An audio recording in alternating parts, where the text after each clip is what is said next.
Hello everyone, today I'm going to be showing you how to make papaya leaf extract, which is the best cure for dengue. The symptoms of dengue fever are frequent vomiting, stomach ache, dizziness, breathing difficulty, bleeding, a rash along the bottom of your leg, bloody vomit, dark stool, and the effects of it are lowered white blood count, low hematocrit, and a low platelet count. The effects of low white blood count are redness, swelling, and coughing. Low hematocrit can cause internal bleeding, low iron, low vitamin B12, and overhydration. A low platelet count can cause a reddish purple rash, bleeding from the nose or gums, and blood in your urine or stool.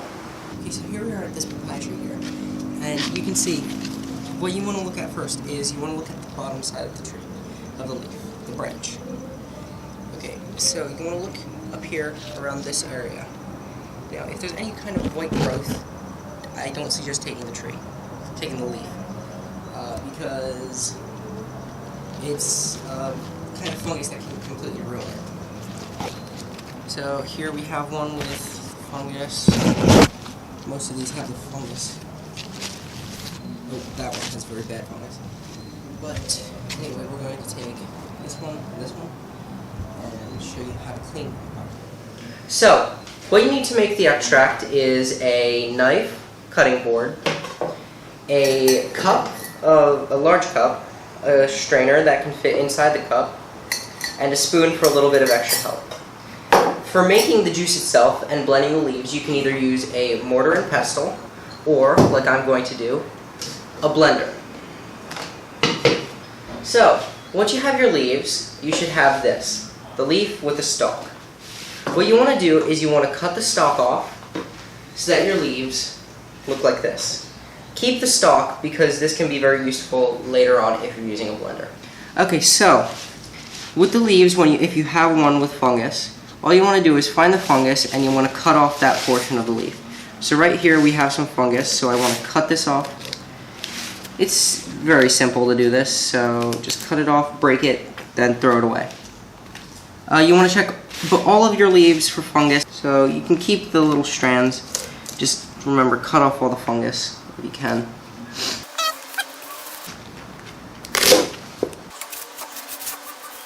Both of the leaves have been checked. You want to start cutting them like this. You're going to want to do this to both the leaves and put them in your blender.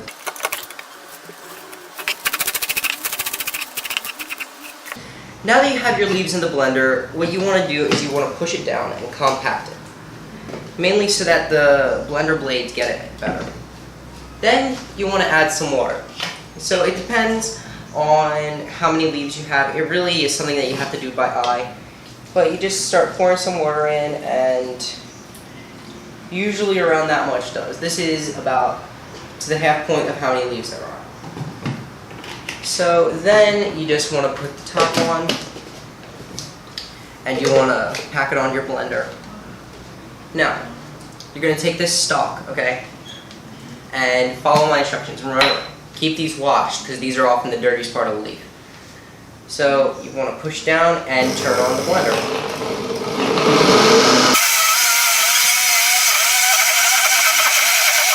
So as you're washing, poking and prodding the leaves down, that helps them get into like a rhythm where they start to get mulched by the blades, and then they start to twist themselves around and turn into what you want. So you just want to leave it after it starts to do itself. You want to cover this up and just leave it on for a little bit. Okay, so now that you've done that, you want to take your blender off, take off the top or whatever, and you want to take your cup with the strainer and, your spoon to help, and you want to pour it in. Now, the strainer should catch all the mulch that comes out, all of the blended leaves, and you want to just push that down to push out the extract into the bottom of the leaf of it. Now, here you can put your strainer back for a second, and It's advisable to get a bowl beforehand. You want to put this in your bowl. We're going to put that back in the blender in a second. We're just going to put it there so that it doesn't get in the way. So, depending on how many leaves you have, you could have to strain it a few times before you refill it with water. But here is the first bit of the juice. So this is the first bit of juice. Now, this will usually be the strongest, depending on how much water you put in. But as you can see, it's like a dark green, and that's what you want. The best leaves give this dark, murky green stuff. This is a bit weak, because I don't think I got the best leaves, but still, you can see what we're going for here. So, this cup's nearly full, so what I do, mostly, is I put it in this little coffee cup that we have, and I just put that to the side. That's 2 doses or so. So then what you want to do is you want to put this back in here, and you want to take your water, and you want to put some more in. Now this bit will be weaker, so you want to put in less water. This time you don't need the stalks, so by now you can throw them out. They can just go off to the side here, and you can repeat the process. So, after a couple of spills, a couple more seconds, it takes less time to blend this up. After a little bit longer, you just pour it back in, and you can do this as many times as you feel is needed. I usually do it 2-3 times. Yeah. So that's the basics of how you make this. That portion that I showed you earlier is now in this cup. That portion is about 2 doses.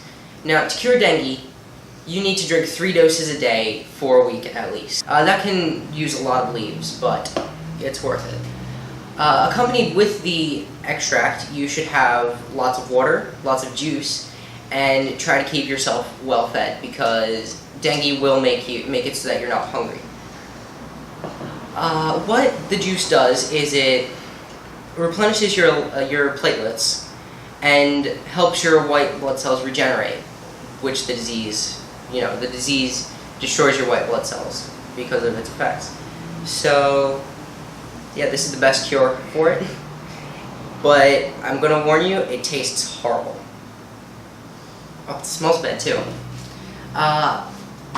The taste may be a bit too much for some people, but I urge you not to add sugar, as that could have bad effects on it. If you're going to add some sort of sweetener, try to add honey, and that's how you make papaya leaf extract. People say there is a myth that it's full of cyanide and it will kill you. It's not a myth, it has cyanide, but it would take approximately 3 liters of this juice, and you'd have to drink it all at once before it would kill you. Now, to put that into perspective, a tablespoon of apple seeds contains the same amount of cyanide as 3 liters of this stuff. So, don't use that as an excuse. While this juice works as a good cure, it's not a good preventative, or preventative at all, really.